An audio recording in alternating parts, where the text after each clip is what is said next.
कन्नौज सदर विधानसभा से 3 बार विधायक रहे पूर्व विधायक अनिल दोहरे के अंतिम संस्कार पर राजकीय सम्मान न मिलने से सपा जिलाध्यक्ष के नेतृत्व में दर्जनों नेताओं ने पुलिस सम्मान न दिए जाने के निर्णय में शामिल दोषियों के खिलाफ कार्रवाई की मांग की।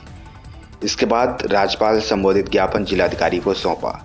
दरअसल आपको बता दें कि अनिल दोहरे की लंबी बीमारी के चलते इलाज के दौरान पीजीआई अस्पताल में निधन हो गया था।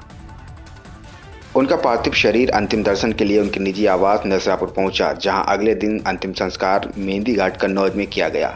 पूर्व विधायक अनिल दोहरे के असमय निधन की सूचना सपा नेताओं और कार्यकर्ताओं के लिए पूरे जनपद के मन को विचलित कर गई। वहीं उनके पार्थिव शरीर पर श्रद्धांजलि देने के लिए पूर्व मुख्यमंत्री अखिलेश यादव भी आए थे, लेकिन अंतिम संस्कार से पहले राजकीय सम्मान न देना ये भाजपा की दोहरी नीति है। वहीं तिरवा से विधानसभा प्रत्याशी रहे अनिल पाल ने कहा कि भाजपा दलितों की सोसाइटी और दलितों की बात करती है, लेकिन जब एक दलित, जबकि वह SC/ST के अध्यक्ष भी रहे, अनिल दोहरे के अंतिम संस्कार से पहले राजकीय सम्मान न देना एक दोहरी राजनीति है। उन्होंने कहा कि समाज कल्याण राज्य मंत्री असीम अरुण भी एक पुलिस पद पर रह चुके हैं और उनको ये बात मालूम है कि पूर्व विधायक के अंतिम संस्कार से पहले राजकीय सम्मान दिया जाता है। वहीं सपाइयों ने दोषी अधिकारियों पर कार्रवाई की मांग की है। आज हम लोग जिलाधिकारी महोदय से ज्ञापन देने के लिए पार्टी के सारे हमारे वरिष्ठ नेता जिलाधिकारी महोदय से भी मिले हैं। हमारे पार्टी के नेता रहे, वरिष्ठ नेता रहे, पूर्व विधायक हमारे स्वर्गीय अनिल दोहरे जी का अभी दुखद देहांत हुआ है। इससे हमारी पार्टी और पूरा जनपद के सारे लोग बहुत मन से दुखी हैं और दुख के साथ साथ जो हमारे स्वर्गीय विधायक जी के साथ प्रशासन ने जो यहाँ पर जो व्यवहार किया है, उनको आखिरी समय पर जिस तरीके से प्रोटोकॉल है, पूर्व विधायक हों चाहे पूर्व सांसद हों, एक्स मिनिस्टर हों, उनको अंतिम संस्कार में गार्ड ऑफ ऑनर दिया जाता है, सलामी दी जाती है राजकीय सम्मान के साथ।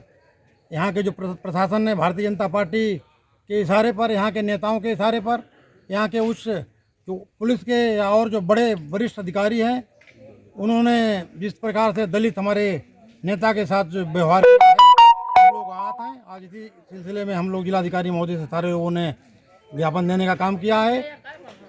राज्यपाल महोदय को यहाँ से भेजने का हम लोगों ने प्रस्ताव भेजा है। मुझे उम्मीद है जिलाधिकारी महोदय ने भी आश्वासन दिया है कि इस पर हम कार्रवाई करेंगे। इसमें जो भी दोषी होंगे, खिलाफ होंगे, उनके खिलाफ हम लोग भी मांग करते हैं कार्रवाई होनी चाहिए। अगर कार्रवाई यहाँ का प्रशासन नहीं करता है तो समाजवादी पार्टी के नेता, हमारे जनपद के दलित समाज के लोग पूरा इकट्ठा होंगे। हम लोग आगे की भी रणनीति तैयार करने का काम करेंगे। ज्ञापन पार्टी के निर्देश पर था। ज्ञापन इसलिए था कि दीन दलित दुखियों के जो दिलों में रहने वाले नेता और उनकी दुखद मौत हो गई। उसके बाद सवाल ये नहीं है कि उनको राजकीय सम्मान नहीं दिया गया। जो दीन दुखियों दलितों का ही नहीं है, उनसे ये उम्मीद करना भी बेमानी है। जो पिछड़ों, दलितों, अल्पसंख्यकों की दुश्मन बैठे हैं सरकार में, जिन्हें संविधान की कोई परवाह नहीं है, रोज़ संविधान जो तोड़ते हों, उनसे इस तरह की उम्मीद मैंने तो नहीं करनी। राज्यपाल महोदय एकमात्र रास्ता बचे थे, तो मैंने और हमारे तमाम वरिष्ठ जनों ने माननीय जिलाधिकारी महोदय के माध्यम से ज्ञापन दिया है। ज्ञापन केवल अपनी शिकायत को दर्ज कराने का तरीका है। अनिल दोहरे को अगर वो सम्मान ना दें, उससे कोई गली, कोई चौराहा, कोई गांव, कोई पुल ऐसा नहीं है जिस पे अनिल दोहरे जी की हाजिरी ना लगी हो, हमारे नेता अखिलेश यादव का बोर्ड ना लगा हो। इस तरह की बदतमीजियां करके, हमारे नेता का अपमान करके दलितों, पिछड़ों को आईना गलत तरीके से दिखाते हैं, ये सब इनकी अच्छी वृत्तियां नहीं हैं। ये संविधान विरोधी लोग हैं, ये दलितों के विरोधी हैं। और ये सही बात तो ये है कि जो आम जन के न हुए, वो आम जनों के नेताओं के क्या हैं? हम सब जनता के लोग हैं। जनता के द्वारा सरकार चलाई थी, जनता के लिए काम किया था, उसी राह पे चलेंगे। बाकी उनके सम्मान के भूखे नहीं हैं। इन्हें जब आम आदमी की परवाह नहीं है, तो हम आम आदमी का प्रतिनिधित्व करने वाले समाजवादी लोग हैं, हमें इस बात की कोई फिक्र नहीं है।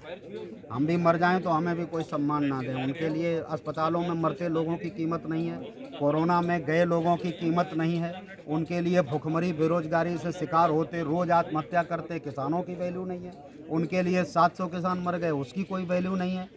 ये बहुत छोटी बात है उनके लिए, ये उनकी वृत्ति है और इतनी घिनौनी वृत्ति है कि लोगों को बहुत जल्दी समझना चाहिए। सवाल केवल दलित का नहीं है, सवाल पिछड़े और अल्पसंख्यकों का भी नहीं है। यहाँ कोई सुरक्षित नहीं है। विधायक अनिल दोहरे जी का 5 तारीख को निधन हो गया। जब कभी कोई पूर्व विधायक, पूर्व सांसद, पूर्व मंत्री का निधन होता है तो उसकी अंत्येष्टि जब होती है राजकीय सम्मान के साथ होती है और वहाँ पर गाड़ा फाना दिया जाता है, तिरंगा झंडा लाया जाता है, वो सब कुछ आज हमारे माननीय पूर्व विधायक के इसलिए नहीं किया गया कि क्योंकि वो अनुसूचित जाति से थे और इससे भारतीय जनता पार्टी की दलित विरोधी मानसिकता प्रतीत होती है। जब चुनाव का वक्त आता है तब तो दलितों को भी गले से लगाएंगे, पिछड़ों को भी लगाएंगे और सब कहेंगे ये सब हिंदू हैं। लेकिन जब सम्मान देने की बात आती है तो जातियों में विभक्त कर दिए जाते हैं और दलित विरोधी मानसिकता का परिचायक है। इसमें चाहे मंत्री हों चाहे सांसद हों, सभी का योगदान है और उन्हीं सबकी सत्ता पक्ष नेताओं के इशारे पर, सत्ता के इशारे पर हमारे नेता का राजकीय सम्मान के साथ अंत्येष्टि नहीं कराई गई है और ना उन्हें सम्मान गाड़ा फाना दिया गया है, ना सम्मान दिया गया है। ये बिल्कुल गलत है और इसमें अगर वास्तव में कोई हमने जो आज ज्ञापन दिया है कोई कार्रवाई ना हुई तो इस बात को हम लेकर गांव-गांव घूमेंगे, गांव-गांव निकलेंगे और दलित लोगों बस्तियों में जाएंगे और बताएंगे कि भारतीय जनता पार्टी की सरकार में दलितों का कितना बड़ा सम्मान है। जब हमारे नेता को सम्मान नहीं मिल सकता है, पूरे विधायक को सम्मान नहीं मिल सकता है, इसमें कुछ जाता नहीं है, गाड़ा बने देने में कुछ जाता नहीं है, तिरंगा झंडा वहाँ पर अगर उसके ऊपर उड़ा दिया जाता तो उसमें कुछ जाता नहीं है। लेकिन ये दलित विरोधी मानसिकता का परिचायक है और उनका सोचना है कि दलितों को किसी तरीके से सम्मान के हकदार नहीं है, दलितों को सम्मान नहीं मिलना चाहिए।